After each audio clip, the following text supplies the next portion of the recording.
She held the unshakable belief that it was nothing more than an ordinary anthill nestled in her garden. Yet when the specialists arrived and their examination of the soil began, a sudden pallor washed over their faces, and they urgently commanded the woman to seek refuge inside her home at once. What lay concealed beneath the earth was a reality countless times more horrifying than anything she could have ever conceived. Elara Croft had made her home in the unassuming house on the fringes of Heron's Creek for the better part of 15 years. It was not a grand residence, merely a weathered timber structure with peeling white paint clinging to its edges, but it was entirely hers. She had received it as an inheritance from her deceased husband's kin following his passing, and while it often felt cavernously large and unnervingly silent for a solitary woman and her graying dog, it had transformed into her personal sanctuary. The garden stretching out behind the house was her absolute pride, a vibrant quilt of vegetables, blossoms, and fruit bushes that busied her through the long, soupy evenings when the air felt dense enough to be sipped. For her, gardening was never just a pastime. It was her method for quieting a mind worn from endless shifts at the town clinic, where she served as a nurse, caring for souls who frequently bore burdens heavier than their bodies could withstand. Out there, amidst the neat rows of tomatoes, peppers, beans, and the intoxicating fragrance of blooming jasmine and magnolia, she could release the exhaustion that clung to her shoulders and feel a profound connection to something constant, something truly alive. It was on one such evening, as the sun dipped low and painted the horizon in strokes of liquid gold, that her eyes first caught the small protuberance of earth near the garden's farthest corner. It was positioned close to the boundary fence, where the ground was consistently darker and more saturated from the runoff that trickled into the shallow ditch beyond. Initially, she gave it scarcely a thought, assuming it to be the handiwork of a mole carving its path below, or perhaps a benign anthill, a common sight in these parts. The yards of the Bayou State were teeming with ant colonies, particularly in the summer when the very ground seemed to thrum with a secret, vibrant life. She knelt for a more intimate look, gently sweeping aside a few errant blades of grass that encircled the mound. The soil appeared more loosely packed than was typical, as if freshly displaced from somewhere deep within. Elara's brow furrowed for a moment, but then she shrugged it off, rising to her feet and wiping her hands on her soiled gardening gloves. There was simply no point in fretting over a matter so insignificant. The next morning, however, upon her return with a watering can in hand, the mound once again commanded her attention. This time it seemed to have expanded, its surface marked by cracks and irregularities, as if an unseen force beneath were pressing upward. She stooped low, pressing her fingers into the earth. It felt unusually soft, yielding to her touch with a surprising quickness. A faint, musty odor wafted from it, an aroma both earthy and moist, carrying the distinct scent of the marshlands she knew were not far from her neighborhood. She stood upright, pulling off her gloves and murmuring to herself that it had to be an ant colony industriously working its way to the surface. That wasn't out of the ordinary, though she couldn't remember ever witnessing one grow with such velocity in a single day. Over the span of the following week, Elara grew progressively more conscious of the mound's unyielding presence. Each evening, upon her return from the clinic, she would discover it had grown larger. The topsoil looked agitated and disturbed, as if restless fingers had been clawing at it from the depths. The little heap had transformed from a lump the size of her clenched fist into something that resembled a miniature hillock, roughly the diameter of a small wash basin. She crouched alongside it, prodding it gently with a trowel, and observed how the soil gave way with ease, almost disintegrating into airy clods. What truly astonished her was its texture. It wasn't densely compacted like most anthills. Instead, it was shot through with countless tiny channels, too minuscule for her to see into, but sufficient to hint at a complex maze hidden below. Still, she instructed herself not to be alarmed. She had lived in this region long enough to understand that the land pulsed with insects and creatures, and that the vast majority of them kept to themselves unless provoked. She carried on watering her beanstalks and trimming the wilting foliage from her tomato plants. Yet she found her gaze drawn back to the mound each time she traversed the garden, as though it had cultivated a disquieting presence. a silent occupant of her space that insisted on being seen. Her dog, a shepherd mix with more silver than ebony in his muzzle, appeared to have noticed it as well. One evening, while Ilara was tending to her flower bed, she saw the dog standing several yards from the mound, his ears alert and his body rigid. He emitted a low growl, his tail held stiff. Ilara looked at him, surprised, then followed his intense stare to the mound, which sat silent and static in the fading light. "It's nothing, Ronan," she said out loud, though she felt a tremor of unease hearing her own voice sound so casually dismissive. She whistled for the dog, and while he begrudgingly came to her, he kept glancing back, as if suspicious of something he could perceive, but she could not. By the close of the second week, the mound had doubled in size. It was now far too large to overlook, rising nearly to her knees, a swollen bulge of soil that marred the tidy harmony of her garden. Ilara attempted to persuade herself that it was merely an unusually vigorous ant colony. She had read about fire ants constructing colossal mounds, although she had never witnessed one this substantial in her own yard. Yet something about the way the soil perpetually shifted made her pause. On some mornings, she could swear it looked higher than it had the night before, and the grass encircling it had started to turn yellow, as if its life force was being siphoned away. She recalled her grandmother's old adages about the land, that the ground itself was a living entity, that it sometimes communicated through the signs it presented, if only one possessed the wisdom to interpret them. Ilara dismissed the thought, but the words lingered like a faint echo in the corridors of her mind. She wasn't one for omens or old wives' tales. Still, as she stood gazing at the mound under the humid twilight sky, she felt an unnameable apprehension stir within her. That night, as the cicadas droned their deafening chorus in the trees and the heavy air clung to her skin, she was jolted from sleep by an unfamiliar sound. It was subtle, muffled, like the rustle of dry leaves being gently stirred. Initially, she dismissed it as the wind rustling the magnolia branches outside her window.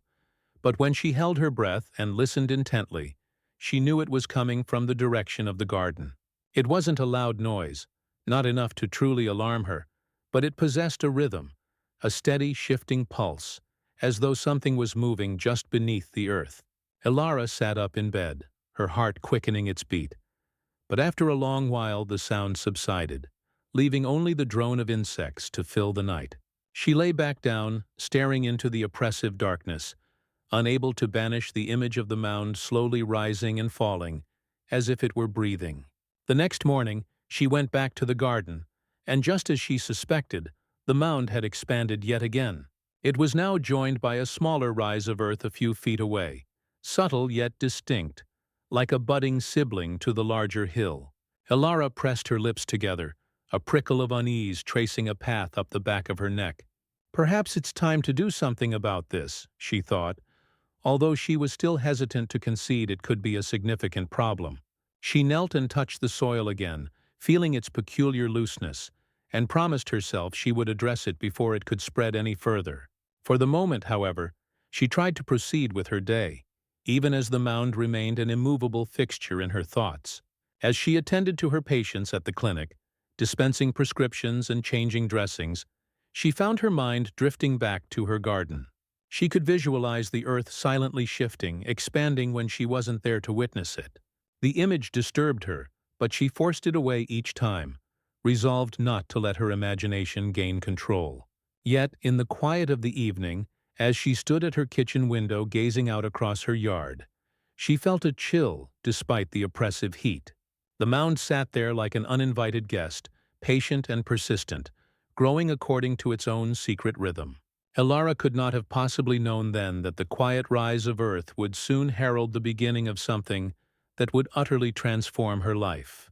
The days that followed her discovery of the second, smaller rise in the soil unsettled Ilara more than she was willing to acknowledge. The mound had become a constant in her life, as though it were not merely a natural phenomenon, but an entity with its own will, a silent presence that captivated her gaze every time she stepped outdoors. Her dog now refused to venture near it at all. He gave it a wide berth, sometimes pausing to growl deep in his throat, the fur along his spine bristling as if warning her of a danger she herself was determined to ignore. Ilara found herself laughing nervously at him, speaking into the heavy silence of her yard to reassure both herself and the animal that it was only soil and insects, nothing more ominous. But her own words sounded hollow, devoid of conviction. The mound was growing, and pretending otherwise was no longer a comfort to her nerves. At first, she decided to confront the issue with the straightforward, practical approaches she had observed her neighbors using whenever ants or burrowing creatures created trouble in their lawns. She hauled the garden hose across the yard, unspooling it with a resolute flick of her wrist. The summer heat was already bearing down, beads of sweat forming on her brow as she twisted the metal nozzle and watched water spray through the air, glittering in the sunlight before splashing onto the mound. Initially, the soil turned dark and glossy, but she quickly noticed that the water didn't pool as she had anticipated. Instead, it vanished almost instantly, absorbed into the earth with a soft hiss. It was as if the ground beneath the mound was drinking with a desperate thirst, swallowing gallon after gallon without any resistance. She kept the water flowing, biting her lip as the soil's surface collapsed inward, creating tiny sinkholes. Yet, regardless of how long she sprayed, the mound refused to disintegrate. It seemed instead to absorb the deluge the way parched lips soak up cool water. When she finally turned off the hose, panting in the heat, the mound appeared damp and broken in places, but by the following morning, it looked not weakened but bizarrely fortified. The soil packed more tightly and standing even taller than before. She tried again the next evening, this time with greater force. She thrust the nozzle of the hose directly into the peak of the mound, forcing water deep into its core. The earth yielded with ease, collapsing into airy chambers below. She crouched closer, peering into the opening, and thought she detected a foul stench drifting upward. A musty, organic odor, like decaying leaves blended with something more acidic. She gagged softly and pulled back, but compelled herself to continue spraying. The water gurgled and disappeared into hidden cavities, and she realized with a sharp pang of fear that the mound was not a simple accumulation of dirt, but part of a hollow system, a labyrinth concealed beneath her garden. She finally withdrew, turned off the hose, and stood staring at the darkened earth until the evening light disappeared. By the next day, the mound had dried, its surface hard and cracked, and it was discernibly taller once more. She swore under her breath, a rare sound from her. The feeling of helplessness settled like a stone in her chest. She could not tolerate the idea of something taking over her garden, the one place where she found control and solace. So she resolved to fight with more determination. She fetched her spade, a well-worn tool with a wooden handle polished smooth by years of use, and plunged it into the mound. The soil gave way with an alarming lack of resistance. It was loose, airy, and full of voids. She dug down, pushing deeper, and with each thrust of the blade, the ground seemed to crumble more rapidly, as if it had been extensively hollowed out far below. She scooped up a shovelful of dirt and saw that it was riddled with fine holes, hundreds of minuscule passages weaving through it like veins. She crouched lower, attempting to see what might be hidden beneath, but only darkness met her gaze.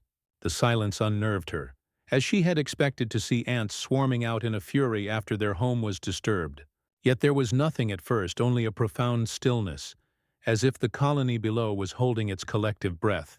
She stepped back, wiping sweat and soil from her forehead, when a faint tremor ran through the mound. The surface seemed to shudder ever so slightly, and she dropped the spade with a sharp gasp. That night she barely slept. Her dreams were fragmented, filled with visions of hollow tunnels beneath her feet, stretching endlessly like the skeletal remains of some colossal beast buried in the earth. She woke frequently, hearing sounds she could not identify. A distant rustling, a muffled vibration that always seemed to emanate from the yard. When dawn broke, she walked outside with her coffee and froze at the sight that greeted her. The mound stood taller than ever, broader at its base, and beside it, two new rises had materialized. Smaller, yes, but undeniably present. They appeared to have sprung up overnight like fungi after a rain. Ilara pressed her lips together, her fingers tightening around her mug until its heat burned her palms. She had fought it with water and with steel, and still, the mounds had multiplied. Yet she refused to surrender.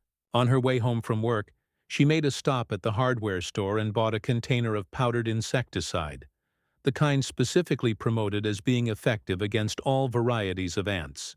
She returned to the garden at dusk, scattering the white granules over the mound's surface, making sure they dusted the openings and crevices. She sprinkled them on the smaller rises as well, her hands shaking despite her best effort to remain composed. The powder shone faintly in the fading light, like frost clinging to the dark earth. Satisfied, she stepped back, brushing her hands together. Surely this would be the end of it. Surely by morning the colony would be weakened and collapsing. But her hope was dashed almost instantly. Within minutes of the powder settling, a movement began. The soil quivered, shifted, and then a tide of insects erupted from the openings. At first, they seemed no different from ordinary ants, small reddish-brown bodies scurrying furiously across the surface. But they emerged in such overwhelming numbers that the earth itself appeared to be crawling. They swarmed over the powder, carrying it away, scattering it as if it were nothing more than dust in their path. Their motion was frenzied, purposeful, and Ilara felt her breath catch in her throat as she realized they were not deterred, but agitated. She stumbled back, nearly tripping over the hose coiled at her feet, her heart hammering as she watched the ground itself seem to rise. The sight filled her with a deep, primal dread. That night, the noises grew louder. From her bed, she could hear the distinct rustle of countless tiny bodies shifting beneath the earth. The sound reminded her of dry paper being torn slowly, again and again, or of a heavy fabric being dragged across the floor. The dog refused to come inside, pacing restlessly at the back door, whining in a low, mournful tone. Ilara lay awake, staring at the ceiling, her skin prickling with unease. The weight of her helplessness pressed down on her harder than ever before. She had tried water, she had tried digging, she had tried poison, and every attempt had failed. Worse, her efforts seemed only to incite the hidden colony to greater activity. In the early morning hours, when the air was thick with mist and the world was still cloaked in gray, she rose and stepped barefoot to the back door. Through the glass she could see the mounds, their shapes looming like shadows in the pale light. The largest had grown broader, its surface cracked open to reveal deeper cavities. The two smaller mounds had swelled, nearly matching the first, and beyond them, scattered across the yard, she thought she could make out even more faint rises, as though the infestation was spreading without check, multiplying beneath her very feet. She pressed a hand to the door frame, her breath shuddering from her lungs. Ilara had never been a woman given to panic. She had raised children, cared for dying relatives, and endured long shifts at the clinic where emergencies were a constant, and composure was a professional necessity. But now, in the quiet dawn, she felt a rare and all-consuming fear. Her attempts to assert control over her land had failed utterly. Whatever force lived beneath the soil was stronger, more numerous, and more relentless than she had ever imagined. It was not simply an inconvenience. It was a threat. She could no longer persuade herself that she was dealing with ordinary ants. She could no longer ignore the way the ground seemed alive, swelling and pulsing with a hidden rhythm. As the sun began to rise, casting its light across her yard, Ilara made her decision. She could not fight this thing alone. She could not allow her stubborn pride to blind her any longer. Her garden, her sanctuary, had become a place of menace, and her safety was now at risk. She would call for help. She would bring in those with knowledge and equipment she did not possess. Yet even as she resolved to make the call, she could not shake the heavy weight in her chest, the sense that whatever dwelled beneath the soil was far beyond anything ordinary pest control had ever faced. And as she turned away from the window, her eyes lingering on the restless shape of the mounds one last time, she felt the creeping certainty that she had already waited far too long. The decision to call for help festered in Ilara's mind through the night following her latest futile attempt to combat the infestation. She had lain awake once more, listening to the restless hum that seemed to emanate from the very soil beneath her garden. It was louder now, unmistakable, a kind of whispering vibration that sometimes swelled to the point that the floorboards of her bedroom seemed to tremble faintly. By morning, her nerves were stretched taut, her eyes red from a lack of sleep, and yet she still rose as she always did, slipped on her slippers, and went to the back door to look outside. What she saw made her stomach clench into a hard knot. The single large mound had transformed into a broad, uneven hill that sprawled across the corner of the yard, but it was no longer solitary. All around it, scattered at irregular intervals, new mounds had risen. They were smaller, but undeniably of the same origin, their surfaces cracked and disturbed, as if something beneath had churned violently through the night. Elara counted at least a dozen, some no larger than her shoe, others already reaching her knee. They were spreading outward in every direction, encroaching upon her flower beds, her vegetable rows, even toward the patio where she sometimes sat in the evenings. It was as though the ground itself had become infected, and the infestation was creeping inexorably closer to her home. Her dog stood stiff-legged on the porch, his hackles raised, a low growl vibrating in his chest. He refused to step down into the grass, his ears pinned back and his tail rigid. Elara glanced down at him and saw in his tense posture a reflection of her own unspoken fear. Animals often sensed danger long before humans would admit to it, and she had no doubt now that whatever lived beneath her soil was more than a mere nuisance. It was a presence that disturbed the very air around it. Mustering what courage she could, Elara stepped off the porch and approached the largest mound. The morning sun slanted across the yard, casting deep shadows into the cracks that marred its surface. She crouched carefully, leaning in close, and saw the earth shifting ever so slightly, rising and falling as though it were breathing. A shudder coursed through her body, and she instinctively reached for the spade she had left thrust into the ground nearby. With slow, deliberate motions, she prodded the mound, the tip of the spade sinking easily into the loose soil. The moment the earth was disturbed, the surface seemed to ripple. Fine grains of dirt crumbled away, and then came a faint skittering sound from within. Elara jerked back, her heart hammering, and in that instant a handful of insects burst forth from one of the cracks. They were ants, yes, but not like the small black ones that invaded kitchens or the red ones she had seen biting ankles at picnics. These were larger, their bodies a dark, reddish-brown that gleamed in the sun, their mandibles sharp and restless. They moved with a terrifying coordination, flowing out of the opening in a continuous line, spilling over the mound and onto the grass. Elara staggered back, clutching the spade like a weapon, but the insects did not chase her far.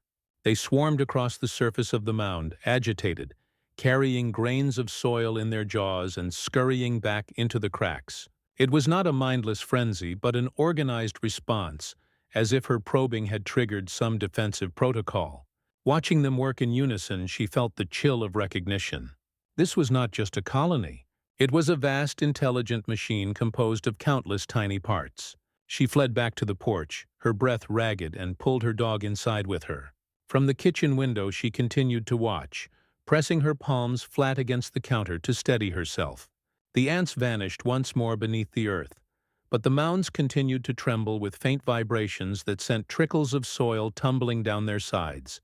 She could not escape the impression that the ground beneath her home was hollow, riddled with tunnels that stretched far wider than her yard alone.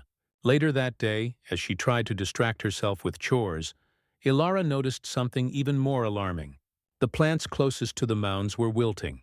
Her tomato vines, once strong and green, hung limp, their leaves curling and yellowing despite her diligent watering. The bean plants sagged against their stakes, and the marigolds she had planted as a cheerful border had lost their brilliance. Kneeling to touch the soil near the roots, she found it strangely dry and crumbly, as though drained of all moisture. The realization settled in slowly, but inexorably. Whatever dwelled beneath was sucking the life from the ground itself, feeding on the earth's sustenance and leaving the surface barren. By the second night, her unease had morphed into dread. The noises in the dark were no longer faint, but insistent, a restless crackling that seemed to spread beneath the entire yard. Once or twice, she thought she even felt her bed vibrate softly, as though the unseen network below was expanding, reshaping itself. She sat upright for hours, clutching a flashlight, though she knew no beam of light could penetrate the soil to reveal what was hidden there. The dog lay at her feet, whining softly, refusing to leave her side. The next morning, she tested the ground with cautious steps, venturing only far enough to see that the infestation had advanced again. New mounds dotted the far side of the yard now, nearer the vegetable rows, forming a grim constellation that spread wider with each passing day. She thought of the neighbors beyond the fence, and wondered if the network of tunnels already stretched beneath their properties too, unseen. The thought of it spreading unchecked filled her with a sick kind of dread. In a last desperate attempt to assert control, Ilara retrieved the container of insecticide powder she had bought and scattered more of it across the newest mounds. This time the reaction was immediate and violent.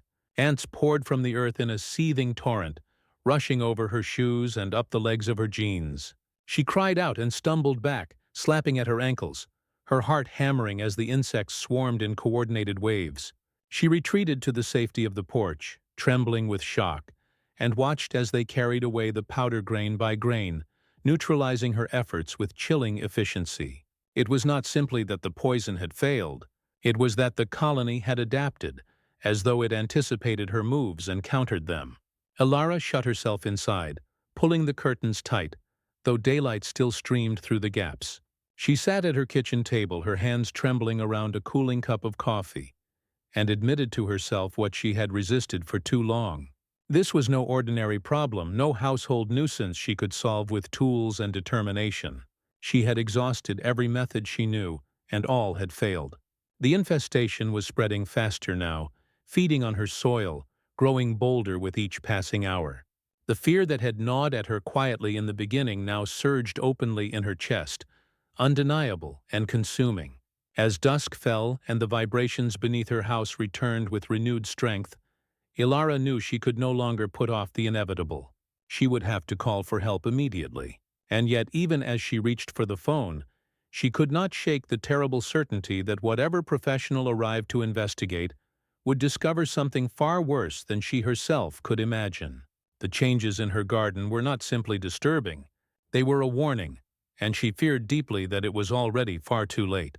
Ilara had not touched her breakfast. The untouched plate of eggs had long since cooled and hardened on the table, but she hardly noticed. Her hands lay clasped together, fingers interlaced so tightly that her knuckles were white, and she sat staring at the small screen of her phone as though willing it to dial on its own. All through the long night, she had listened to the unsettling chorus beneath her yard, the restless shifting, the faint tearing sound as if soil was being ripped apart, the strange impression that the very ground surrounding her home was alive. She had woken from uneasy dreams more than once, her heart hammering, convinced that she had felt the floor tremble softly, as though the house itself were caught in the slow breathing of something monstrous buried beneath. Now, in the gray light of dawn, she could no longer put off the decision. Her efforts had failed. Her garden was being consumed. The infestation was spreading. She was in danger. The phone felt heavy in her hand as she finally lifted it and tapped in the number for the local pest control service. She had memorized it the night before, but had delayed, clinging foolishly to the hope that morning light would show her things were not so bad, that perhaps she had exaggerated in her exhaustion. Yet, when she had drawn back the curtains moments earlier, the sight had stolen her breath away. The largest mound had spread outward like an advancing tide, its bulk now 3 times the size it had been only days earlier.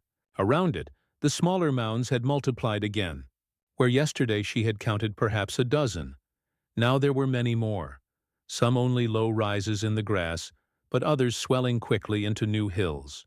They crept closer to the patio, to the flower beds, even to the base of the steps leading up to her porch. The soil all around them was disrupted, cracked and shifting, as if riddled with hollow spaces. It looked less like a garden now than the surface of some alien terrain, scarred and unsettled. When the call connected, a calm female voice greeted her, asking how she could help. Ilara tried to explain, stumbling over her words in her urgency. She spoke of mounds, of soil that swallowed water and refused to collapse, of strange vibrations and noises at night, of insects larger and more aggressive than any she had seen. There was silence on the other end for a moment before the voice replied, in a carefully even tone, asking if she was certain they were not simply fire ants, which were common and dangerous but not unusual in the region. Ilara insisted, her voice rising, that this was something different, something worse, that the infestation was spreading across her entire yard in a matter of days. She could hear the doubt in the operator's voice, could almost picture the raised eyebrow, the faint smile reserved for people prone to exaggeration. But desperation lent her strength, and she begged them to come quickly, to send a team that day, that morning, if possible. At last, the operator promised to dispatch someone within the next 24 hours. The promise was not enough to soothe Ilara's pounding heart, but she accepted it, thanked them, and ended the call.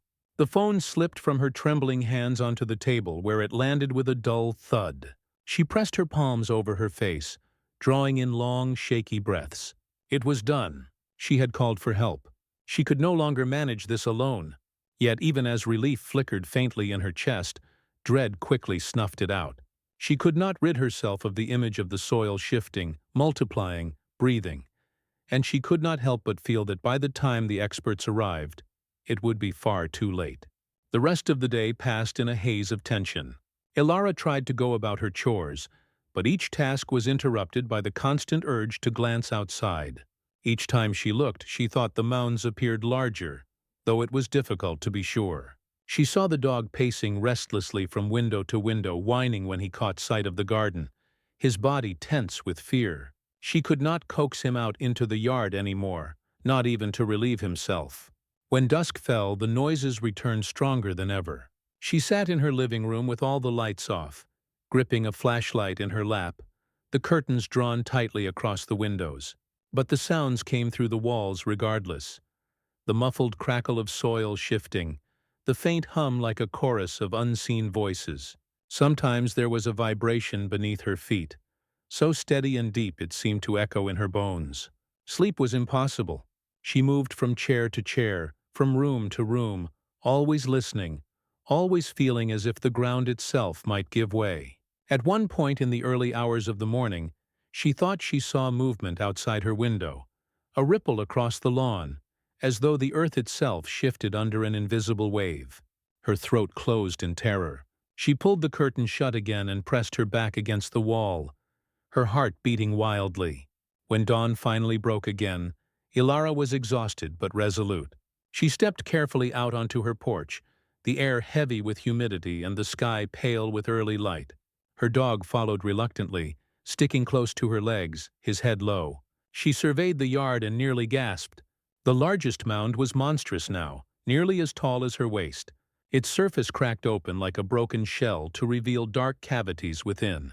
The smaller mounds had swelled overnight, rising in uneven clusters, and new ones dotted the far edge of the yard near the fence. She could see the grass between them thinning, the soil cracked and pale, and in some places the earth seemed to sink, leaving shallow depressions.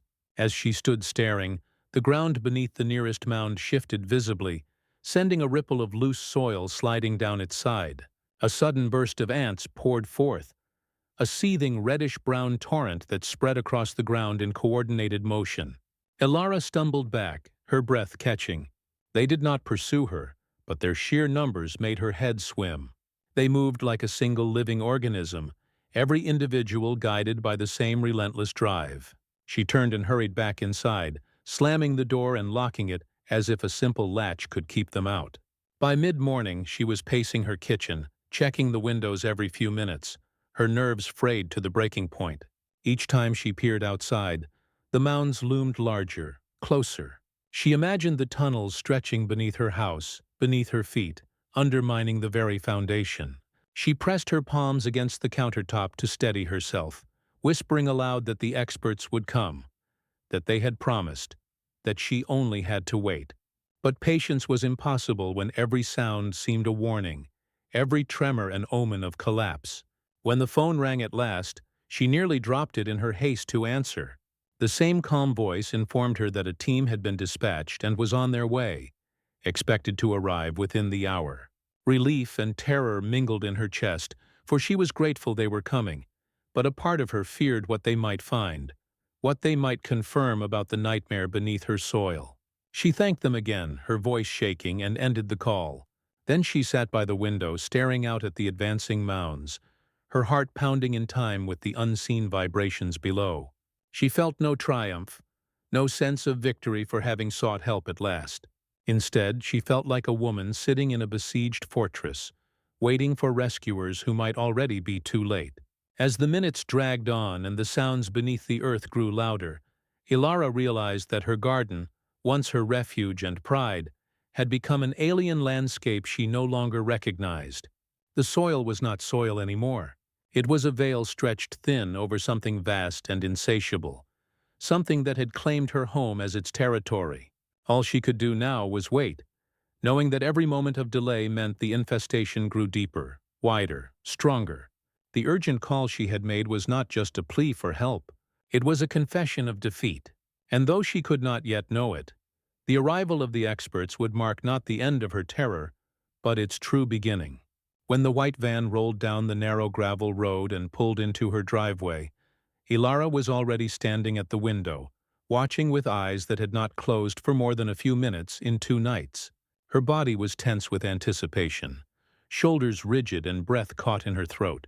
The dog beside her barked sharply at the sight of strangers approaching, but his tone lacked the carefree excitement he once reserved for visitors. Instead, it carried a low edge of unease, as if he too sensed that the van brought not relief, but confirmation of something dreadful. Ilara placed a hand on his head to calm him, though her own pulse raced faster as the men stepped out. There were 3 of them dressed in khaki uniforms with the company logo stitched above their shirt pockets. They carried cases of equipment and spoke to one another in low voices, their gestures brisk and businesslike. Ilara forced herself to breathe and opened the door, stepping out onto the porch as they approached. The morning air was heavy with humidity, and the mounds in her yard loomed in the distance like a cluster of malignant tumors swelling out of the earth. She saw the experts glance toward them, their expressions shifting from casual indifference to cautious curiosity. "You must be Ms. Croft," the man in front said as he climbed the steps, offering his hand. He was tall with thinning hair and the calm, weathered face of someone who had spent years in the field. "I'm Elias. This is Finn and that's Leo. You mentioned a large infestation. We're here to take a look." Ilara shook his hand briefly, her fingers cold and clammy despite the heat. "It's worse than I could explain over the phone," she said. Her voice sounded strange in her own ears, thin and tight. She gestured toward the garden. "Please, you'll see." They followed her into the yard, their boots crunching on the brittle grass. At first, they moved with professional detachment, but as soon as they reached the edge of the nearest mound, their confidence faltered. Ilara saw it in the way Elias's eyes widened, the way Finn shifted uneasily on his feet, the way Leo muttered something under his breath. The main mound now stood waist-high, its surface cracked and shifting, and all around it, the smaller mounds had swelled like malignant offspring. The soil between them sagged in shallow depressions as though hollow beneath, and faint vibrations traveled through the ground with each step. "Good Lord," Elias whispered. He crouched near the edge of the mound, running his gloved hand across the soil. It collapsed under his touch, crumbling into loose grains. He withdrew quickly, brushing his hand clean, and turned to the others. "Get the equipment." Finn and Leo hurried back to the van, returning with cases of instruments that Ilara had never seen before. They unpacked a portable ground-penetrating radar unit, assembling it with swift, practiced motions. Ilara hovered nearby, wringing her hands, watching as they rolled the sensor across the soil and studied the monitor. The screen glowed in the morning light, casting their faces in pale blue. Elias bent close, his brow furrowing. Ilara edged nearer, peering over his shoulder. What she saw made her stomach lurch. On the display, beneath the surface of her garden, stretched a labyrinth of passages. They spread out in all directions like veins through flesh, twisting and intersecting, a sprawling network that seemed to reach far beyond the borders of her yard. Some tunnels were thin, like pencil lines etched in darkness, but others were wide, cavernous voids that suggested chambers large enough for thousands of insects. The sheer scale of it was staggering. "It's enormous," Leo murmured, his voice low with disbelief. He pointed to the screen. "Look how far it goes. I've never seen anything like this." Elias's jaw tightened. "This isn't just a nest. This is a whole system. Could be millions of them down there." He straightened abruptly, scanning the yard with sharp, appraising eyes. "We need to be careful." Ilara's knees weakened, and she gripped the porch railing for support. "I told you," she whispered. "I told you it wasn't normal." Elias turned to her, his face pale but steady. "Miss Croft, I need you to go inside. Lock the doors. Stay away from the windows. We'll keep looking, but it may not be safe for you out here." His tone left no room for argument. Ilara nodded quickly, retreating back toward the house, her heart hammering. She paused at the door, glancing over her shoulder just as the radar unit gave a faint beep.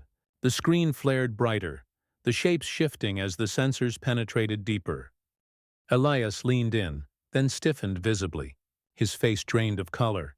He barked something to his colleagues that Ilara could not hear, but the urgency in his voice was unmistakable. Both men froze, then stepped back from the mound as though it might explode. Ilara's breath caught. For a long moment, she stood frozen at the threshold, torn between the urge to stay and the instinct to flee. Then Elias turned sharply toward her, his voice carrying across the yard. "Inside now! Don't wait! Get inside immediately!" The authority in his command jolted her into action. She yanked the door open and slammed it behind her, fumbling with the lock as her dog whined and barked beside her. She pressed her back against the door, panting, her whole body trembling. Through the window she could see the men retreating toward the van, their equipment abandoned near the mound. Their faces were grim, their movements quick and deliberate. They were afraid. Inside the safety of her kitchen, Ilara sank into a chair, her heart racing. Fear pooled in her stomach, heavy and cold. The experts had come, just as she had begged, but their reaction confirmed her worst suspicions. This was not an infestation they could simply treat with powder or poison. This was something larger, something dangerous enough to make seasoned professionals blanch and retreat. The certainty of that truth pressed down on her, suffocating in its weight. Minutes passed, or perhaps hours. She could not tell. Time seemed to lose its meaning as she sat in silence, listening to the muffled sounds of movement outside. Occasionally she heard Elias's voice, clipped and urgent, as he spoke into his radio. The others moved swiftly, their footsteps heavy on the porch, as they gathered what equipment they could carry. At one point, she dared to peek through the curtains and saw them standing in a huddle near the van, speaking in low, tense voices. Elias gestured toward the house, his expression grim, and then turned back toward the mounds. From within, Ilara felt the faint tremors once more, vibrations that passed through the soles of her feet and into her bones. It was like being perched above some vast, restless engine that never ceased. She wrapped her arms around herself, rocking slightly in her chair, whispering prayers she had not uttered in years. She thought of her garden as it had been, lush, green, full of life, and of the dark labyrinth now revealed beneath it. The contrast was unbearable.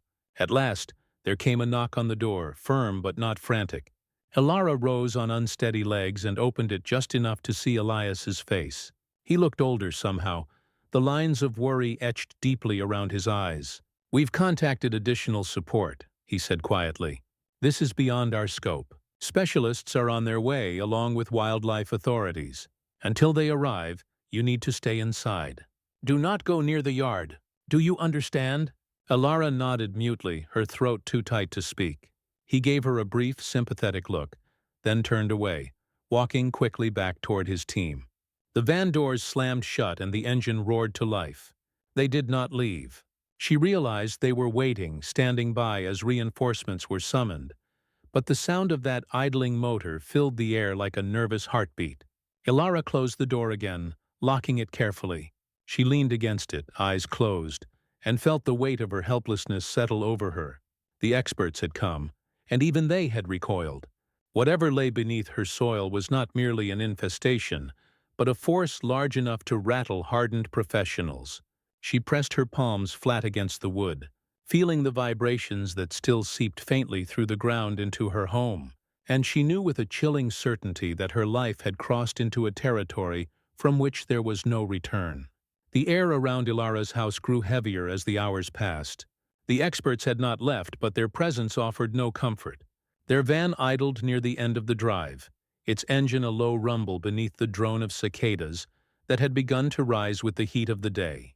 Through the cracks in her curtains, she saw them pacing back and forth, speaking into radios, occasionally glancing toward the mounds with quick, uneasy looks. She understood from their faces that what they had discovered on the monitor had shaken them deeply. They had tried to mask their fear at first, speaking in clipped, professional tones. But the truth could not be hidden. This was not an ordinary nest, not a problem solved with sprays and powders. It was something far larger, something alive and growing beneath the very soil of her property.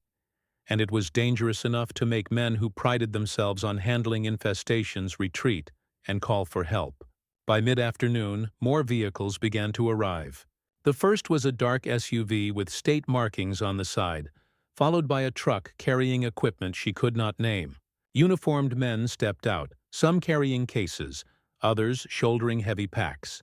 They did not smile, did not greet one another casually, but moved with the tense precision of people summoned for a crisis. Elara watched from the narrow gap in her curtains as they fanned out around the yard, surveying the scene. The mounds loomed larger now than they had even that morning, their surfaces cracked like volcanic earth, the soil shifting as if stirred from below by invisible tides. One of the officials, a woman in a dark green uniform, bent low to examine the ground near the largest mound. She wore thick gloves and goggles, and her every movement was careful, deliberate. Elara could not hear what she said, but she saw Elias step forward and respond, gesturing toward the equipment they had abandoned earlier. The officials nodded gravely, and more men began unloading additional devices from their vehicles. Soon the yard bristled with strange machines, radar scanners, thermal imagers, heavy cylinders that gleamed metallic in the sun. The dog barked suddenly, a deep, frantic sound, and Elara pulled him back from the window. Her own pulse thundered in her ears. She could see the faces of the men and women as they studied the readings. And she knew from the hard set of their jaws, from the way their voices tightened, that the situation was worse than they had expected. She could not stop herself from imagining the tunnels beneath her home, stretching further and further, connecting chambers packed with swarming life. She thought of the ground hollowing out until it collapsed beneath her feet, her house sinking into a living mass of insects. The thought made her stomach twist and her palms sweat. As the sun began to sink toward the horizon, one of the officials stepped toward her porch.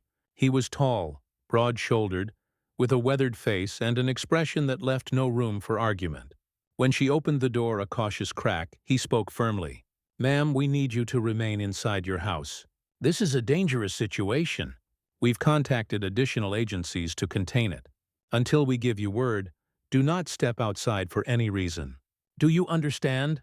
Elara nodded mutely. Her throat was dry, her lips stiff. The man gave her a sharp nod in return and turned back toward the others. She closed the door again, leaning her forehead against the cool wood.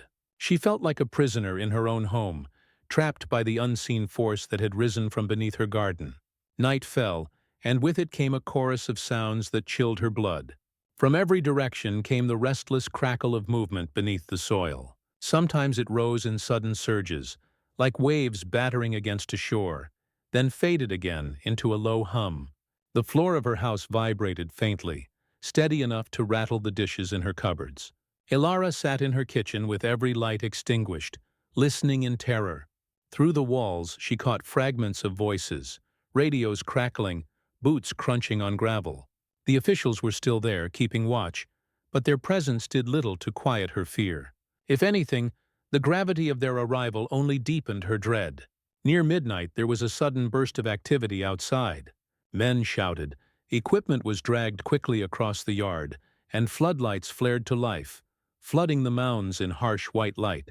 Elara rushed to the window despite her fear, pulling back the curtain just enough to see. What she saw made her breath seize in her chest. The largest mound had ruptured open, its sides splitting wide in a jagged crack. From within spilled an unholy mass of ants, millions of them, their bodies glistening as they poured out in endless streams. The floodlights caught their movement, turning the seething tide into a nightmare of writhing shapes. The officials responded immediately, advancing with sprayers that released clouds of white mist. But the swarm resisted, surging outward, only to retreat suddenly back into the crack, as if guided by some hidden command. Elara clapped a hand over her mouth to stifle a cry. Her dog whimpered at her side, pressing close to her legs. She stumbled backward from the window, heart pounding, barely able to breathe. They were not simply insects reacting at random. They moved with purpose, withdrawing and advancing in coordinated waves, their numbers so vast that the ground itself seemed alive. She had thought herself prepared for anything, but the sight of that flood was beyond what her mind could easily grasp. The commotion outside continued for hours. She heard the roar of engines as more equipment was brought in, the clatter of metal as heavy containers were set in place, the steady bark of commands and clipped voices. Occasionally she heard muffled booms, as though explosive charges were being set deep into the soil, followed by the acrid scent of chemicals drifting through her windows. Still the sounds beneath the ground did not cease.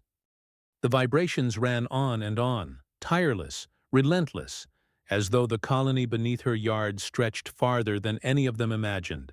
By dawn she was hollow-eyed, her body trembling with exhaustion and fear. She stood at her window once more and saw the mounds now blackened and scarred from the night's assault, their surfaces coated in strange residues. Yet still they stood, taller than any ordinary nest had a right to be, their bases spreading wider across the yard. Around them the grass was dead, the soil cracked and pale. She could see fresh fissures opening in the earth, thin lines that radiated outward toward the street, toward the neighbor's fence. When Elias came again to her porch, his face was grave. He explained in a low voice that the ants were more aggressive than any species they had encountered. They did not scatter under attack, but regrouped, responding with an organization that unsettled even the most experienced among them. Their stings, he said, were unusually severe, capable of causing dangerous reactions, even death. The colony itself, according to the latest radar scans, extended far beyond her property. It was not a simple infestation. It was, in his words, a biological threat. Elara listened in silence, her stomach clenched, her mind barely able to hold the weight of his words. A biological threat. She thought of her garden, once her refuge, now transformed into a battlefield between man and something ancient, relentless, alien in its unity. She thought of her neighbors, unaware of the menace spreading beneath their feet. And she thought of her own home, standing fragile and temporary above a force vast enough to devour it whole. That evening, as the sun sank once more behind the cypress trees, and the officials prepared for yet another night of containment, Elara sat alone in her living room, staring at the trembling glass of water on the table before her. The vibrations never ceased. They pulsed through her walls, her floors, her very body, and she understood with a terrible clarity that her life, which had once been so ordinary, so filled with the simple joys of soil and seed, had been swallowed by something beyond her comprehension. The danger beneath her yard was no longer hidden.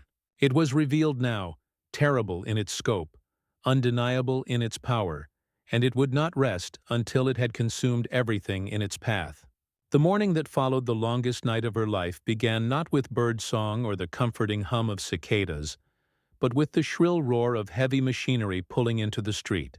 Elara had not slept at all. She had sat upright in her armchair, her eyes fixed on the window where floodlights had burned through the night, turning her once verdant garden into a ghastly stage upon which men in uniforms fought to contain the living tide beneath her soil. Her dog had curled up at her feet, his body trembling whenever the ground shook, his eyes wide and haunted. The vibration never stopped. It pulsed through the house like the heartbeat of something enormous, unseen, but always present. When she rose to draw the curtains back, she saw a scene that filled her with both dread and disbelief. Enormous trucks had arrived, bringing with them massive steel containers and long hoses that snaked across her yard. A crew of men in protective suits moved with swift determination, their boots sinking into the soft, ruined earth. At the center of it all stood the mounds, swollen and cracked from the night's failed containment, their bulk so massive now that they looked less like nests and more like strange geological formations, unnatural hills that had no place in her garden. Even scarred by chemicals and scorched by fire they endured, trembling faintly as though something within resisted with endless strength. Elias appeared again at her porch, his face drawn with exhaustion. He carried a clipboard, but he barely looked at it as he spoke. His words were calm, but his voice carried the weight of finality. They had made the decision to flood the underground network with concrete. It was the only way, he explained, to prevent the colony from spreading beyond control. Poison had failed. Fire had failed. Even high-pressure chemical sprays had done little but stir the insects into frenzied waves. The colony's sheer size, its unnatural cohesion, its terrifying adaptability, none of it could be managed with ordinary means. The tunnels stretched too far. The numbers were too vast. Concrete, poured in massive volumes, would harden within the channels and chambers, locking the swarm in place, suffocating the life out of it beneath a tomb of stone. Elara listened in silence, her mouth dry, her throat tight. She could only nod, though her stomach twisted at the thought. To bury an infestation beneath concrete was not pest control. It was entombment. Yet even she, with no knowledge of such things, knew it was necessary. Nothing else would hold back what lived under her yard. Nothing else could stand against the sight of those endless millions moving as one. The work began at once. Trucks positioned themselves along the driveway, their engines rattling the windows. Men dragged the hoses toward the largest mound, anchoring the nozzles in place with heavy stakes. When the pumps roared to life, the ground shuddered with a new violence. Thick gray slurry surged down into the earth, pouring through the cracks and fissures, vanishing into the hidden labyrinth below. Elara clutched the window frame with both hands as she watched. At first the soil seemed to resist, the mounds trembling violently as the ants erupted once more in furious waves, swarming up the hoses and protective boots of the workers. Men shouted, stomping and spraying, holding their ground while the concrete poured unrelentingly downward. The air filled with the acrid stench of chemical repellent, with the faint hiss of millions of tiny bodies shifting in rage. The swarm surged, withdrew, surged again. It was like watching a tide battering against a seawall, desperate to break through. But slowly, agonizingly, the tide faltered. The slurry filled the tunnels, hardening as it spread. The cracks in the mounds grew still. The vibrations faded little by little. After hours of relentless pouring, the seething movement slowed. By late afternoon, silence fell over the garden for the first time in weeks. Elara stood at the glass long after the pumps were shut down, staring at the hardened shapes that had once been mounds of shifting soil. They were no longer alive with tremors, no longer spilling forth rivers of insects. They stood motionless, fossilized under the weight of tons of concrete. The men moved cautiously among them, tapping the surfaces, testing their solidity. There were no eruptions now, no vibrations. The living force had been locked away. In the days that followed, the yard was transformed into something unrecognizable. Crews returned with excavators, digging carefully around the hardened masses. The ground split open under their machines, revealing extraordinary structures beneath. Elara watched from her porch as the first of the massive casts was lifted free of the soil. What emerged looked like a sculpture of alien architecture. Vast chambers frozen in stone, tunnels twisting like veins, complex networks branching in patterns too intricate for human minds to design. The workers and scientists stood in awe, their voices hushed as if they had unearthed a cathedral. Word spread quickly. Within a week, news vans lined the narrow street, their satellite dishes pointed skyward. Reporters clamored at the edges of her property, their voices breathless as they spoke of one of the largest fire ant colonies ever discovered. Photographs of the casts appeared online, showing the staggering complexity of the underground fortress that had lurked unseen beneath her modest garden. Ilara's name was whispered in headlines, her story told in brief clips that made her sound like a bystander in her own life. They said she had discovered the threat. They said her call for help had led to a monumental scientific find. But they did not speak of the nights she had lain awake listening to the soil breathe, of the way fear had settled into her bones like an incurable illness. Scientists arrived from universities, their voices tinged with awe as they described the colony. Some marveled at its scale, others at the evolutionary brilliance of its organization. They preserved the cast, cutting sections to display in laboratories and museums. A portion of the largest chamber was transported intact to a facility in a nearby city where it would be studied as both a natural wonder and a warning. Elara heard them speak of it as a monument, an extraordinary testament to the power of collective life. But to her, it was a tombstone, a grave marker over the thing that had stolen her peace and invaded her home. Her garden was gone. The soil was scarred, the plants destroyed, the air heavy with the memory of chemicals and machinery. The house still stood, but it no longer felt like hers. At night she sat by the window and stared at the hardened shapes that remained, the concrete protrusions rising like relics. She tried to imagine the silence as safety, but her ears still rang with phantom vibrations. Her body still braced for the tremors that had once rattled her dishes and kept her awake. She dreamed of the swarm often, dreams of countless bodies moving as one, of soil collapsing beneath her feet, of being swallowed whole into darkness. Neighbors spoke of selling their homes, of moving away. Some blamed her for calling attention to the problem, though she had only tried to survive. Others thanked her, saying the authorities might never have known if not for her insistence. Elara listened to them but felt detached, as though her life had become a story told by others, a spectacle replayed on the evening news. She no longer recognized her quiet days, her peaceful gardening, her evenings spent humming to herself as she watered her tomatoes. That world was gone. One evening, as twilight painted the sky in deep indigo and the air grew still, she stepped outside onto her porch with her dog at her side. The yard lay before her barren and strange, scarred by the excavation, dominated by the fossilized remains of the mounds. She stared at them in silence for a long time, her chest tight. They would stand there for years, perhaps forever, monuments to what had lived and thrived unseen. People would come to study them, to marvel at their design, to speak in reverent tones of the power of nature's architects. But only she would remember what it felt like when the ground trembled with their restless hunger, when she had stood alone in her kitchen with fear pressing against her ribs like a vice. Her life had been rewritten by the thing beneath her soil. She was no longer simply a woman with a garden in a quiet corner of the Bayou State. She was a woman whose yard had revealed a hidden world, whose refuge had been consumed by a colony of fire and fury. And as she stood there in the dimming light, the cicadas silent, the air thick and waiting, she felt a cold certainty settle in her bones. Though the ground was quiet now, though the threat was entombed and studied, she would never again look at her land without wondering what else might stir beneath, hidden, patient, waiting for its time to rise.